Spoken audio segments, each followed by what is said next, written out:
Hey guys, Joe here, and in today's video we're taking a look at a piece my friend let me borrow. But first, let me thank all the well-wishers that saw the videos I posted while I was in the hospital.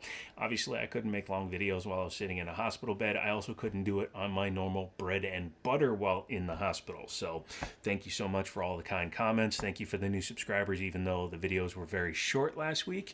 I appreciate that. I'm healing, things are going well, and hopefully in the next week or so I should be up and about and moving as well as possible. So get subscribed, more stuff coming this year. Got some car stuff, firearm stuff, range stuff, all that good stuff coming. I just have to get around to doing it. So make sure that you're subscribed for that. Today's video is on a piece that my friend, who works in the IT field, and I actually bought some RAM from back in like 2012, let me borrow because he was going out of town. And while I've had it in my possession, I've decided that I'm going to keep it. It's a really cool piece, and the piece in question is a Smith & Wesson. Hard to read because it's stainless with the non-blacked out lettering, but it's a Smith & Wesson model 4546. This is a Kent, Ohio Police Department trade-in. It's a 45 ACP 5-inch barrel, just monstrosity of a gun, and it's beautiful, and we are going to be taking a look at it. Yeah, that's a pretty cool looking pistola. I almost said pistol. It's a pistol, sir. This one obviously is finished in stainless. It is a double action only. It has a bobbed hammer, which is actually what the 46 in the 4546 denotes, because you can get a 4506 which has a regular hammer. You will also notice something is missing compared to the 4006 that we looked at, which was the California Highway Patrol pistol, and I'll put it up in a playlist or in a Dropbox up there. But this has no external safeties of any kind. No grip safety, no thumb safety, no decocker, no trigger bar safety or trigger safety, nothing. This gun is pull it and pull it. Pretty interesting to see a police firearm that does not have external safeties. First thing you'll notice is it looks very 1911-esque, but to be honest, it's more Browning high power-esque because of a lot of the design decisions. No grip safety for one, external extractor for two, the fact that it only has a slide lock slide release, even though Brownings did come with, some of the high powers had the thumb safety like in 1911, and the fact that it's a trigger bar versus a yoke style that goes around the magazine. So all this is stuff that Browning added to his high power when he never got to see produced massively commercially because he died in 36 and the gun released in 38, but it has a lot of his Browning designs or Browning high power designs to it. This particular one has a set of 3-dot night sights. However, the tritium in them is dead. It's pretty easy to get a new set because there are still companies out there. This is a Trijicon set, so I'm sure they still have some available, and I believe other Smith & Wesson models interchange, including like 59 series. So I'll be doing that. Obviously, I had my hand in front of the barrel because I knew that the gun was empty, as well as the fact that, like a lot of, I almost said military, but police issue pistols, magazine disconnect. So it will not fire without the magazine, which is a negative in my book. I've had Star BM9s and I've always removed the magazine disconnect. The magazine disconnect is up here in the top of the frame. I have to figure out exactly which part I need to remove to disable that. You'll have to check with your local laws before you modify a firearm, but here in the state of Virginia, it is not illegal to remove your magazine disconnect. Once you put that in, then you have a double action pistol. Weighs about 41 ounces, all stainless steel. Very nicely put together, and being a 30-year-old pistol almost, it's in pretty good shape. Now, the 4000 series gun is older than 1992, obviously, but the 4546 was only built in 1992. Production numbers vary. Some people say that they did a couple of runs, like a total of 4 runs that could have had anywhere from 125 to 200 pistols in each run, so the number that are out there could be anywhere from 500 to 800. Making this actually a pretty rare firearm because at the time when these were being issued, it was usually the 5906 series or the 4006 40 Smith & Wesson that were being given to police forces. So the fact that you have a single stack 8+1 being issued to a police officer, this was more of a prestige piece in my opinion.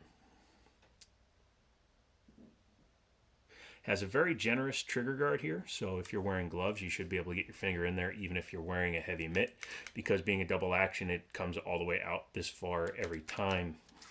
Nice rear slide serrations. No front slide serrations, although they could be added if you really wanted them to. But I find just grabbing I'm an overhand grabber. It just gives me the most grip. Works very well. The bobbed hammer obviously is to prevent it from snagging on anything, because there are no safeties. You don't want to be able to snag that hammer and have it go home and fire.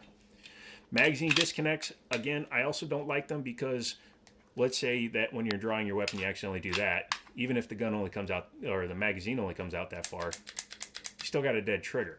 So what happens? Okay, let's say that you have it just enough, see that's just in there a little bit, to fire the gun.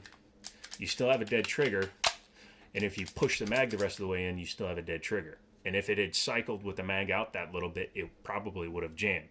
So either way, you're doing that to get another round in there. I think in a self-defense situation, that's a negative. Leave it in the comments if you care about magazine disconnects. I'm assuming none of us do. Has a very nice, easy to push and definitive mag release right there. And the magazine is drop free. Originally, these came with 2 when they were sold or issued.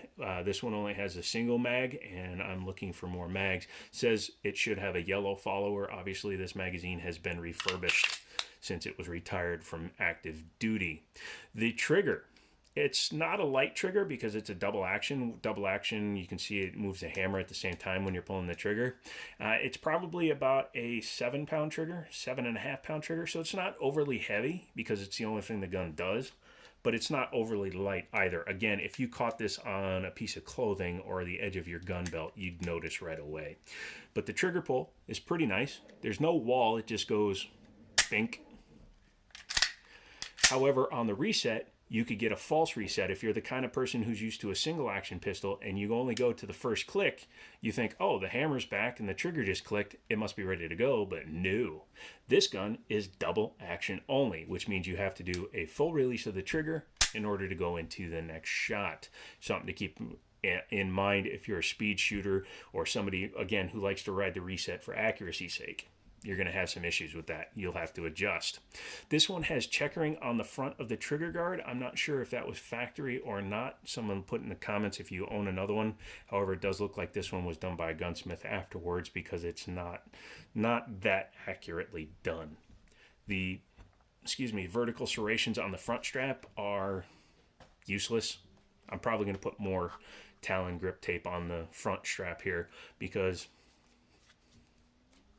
it's too easy to move it.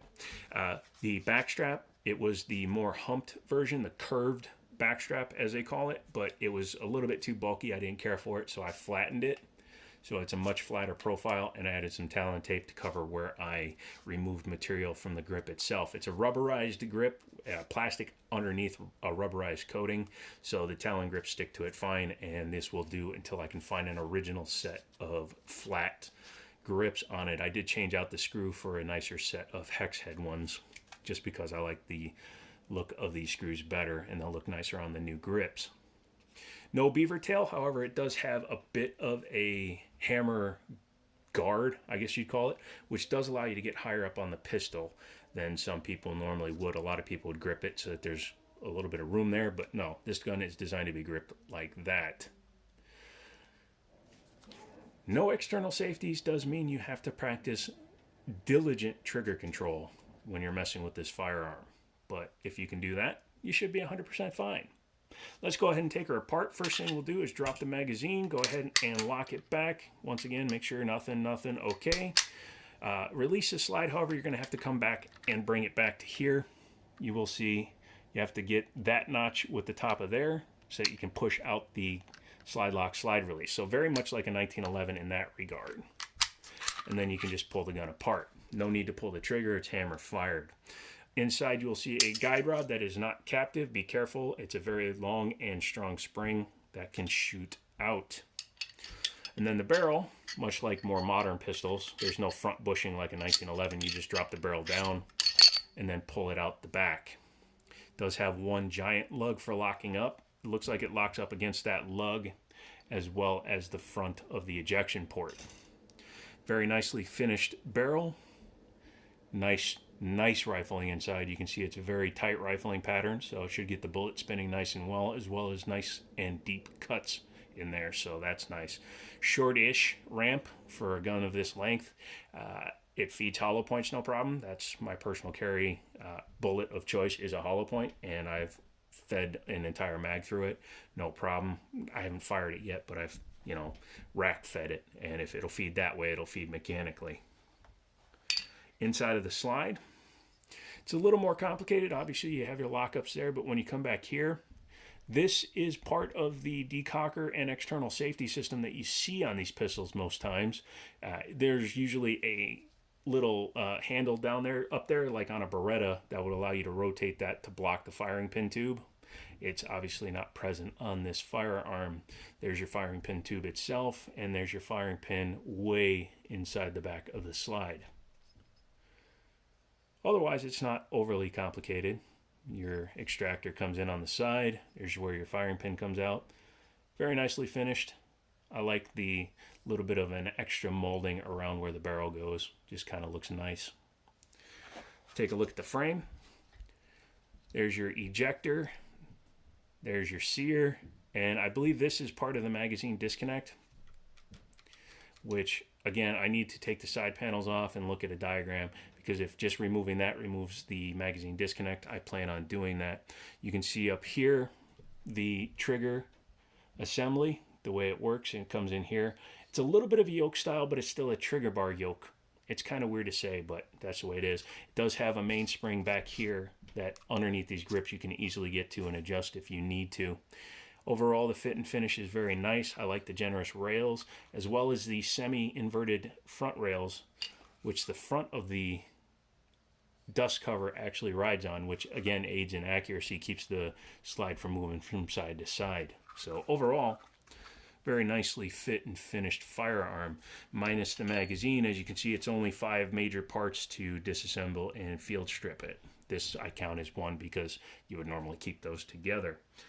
Going ahead and putting it back together, take your barrel, flip it upside down, lock it in place. You'll feel it lock against the locking lug. This is going to be tight, so go ahead and start your spring in the front, and then you're going to push the rod forward. And it may take a couple of tries because, again, this is very tightly sprung. Oof, very tightly sprung, because you have to get it into the horizontal position on the pedestal. So I may have to do this off camera. Give it one more shot. There we go. Whew, very tight. So there's 2 lips there. It needs to be in the one that's farther down so that the spring and the guide rod are straight across. Go ahead and flip it over. I always put my thumb on the guide rod and spring just to make sure that they don't release while you're lining up the gun. When you flip over the gun, you will see that the extractor or the ejector comes up. It's spring loaded. So you'll need to push that down, otherwise it'll interfere with the back of the slide. So go ahead and do that. Take your slide lock slide release and start it. There you go. Put it up so that you don't give it an idiot mark, and then pull the gun back until you get to there. Push in the end of the slide lock's push pin. It's slightly different from a 1911 in that the spring is actually inside the slide lock itself. Make sure it's in place, and then you can go ahead and release it. Make sure the pin comes all the way through. And then again, because magazine disconnect, you have to put a magazine in order to test it. So yeah, it's a pretty cool piece. I enjoy it. I think it's nice. It's going to be a good addition to my collection. It's a special version of a gun that is not readily available out there. They're not expensive. If you can find them in this condition, you're only going to pay a few $100 for them. But as they become more and more rare, maybe they'll become collector's items in the future. Who knows? I don't keep guns that long usually, but this one I may just because it's a lower production number firearm. If you are looking for other stuff, maybe consider Googling Liberty Arms down in Harrisonburg, Virginia. That's my buddy's store. Tell him what you're looking for. He can keep his eye open. They can get some police trade-ins from time to time. Who knows, maybe more of these will come up available. But they'll also give you a hookup on ammo and all that stuff. They are charging way less than anybody else when they have it in stock. So come back for the next one. It's going to be probably a Taurus Spectrum, because can't always look at the successes. Sometimes you got to look at the failures. And as always, I'll talk to you later.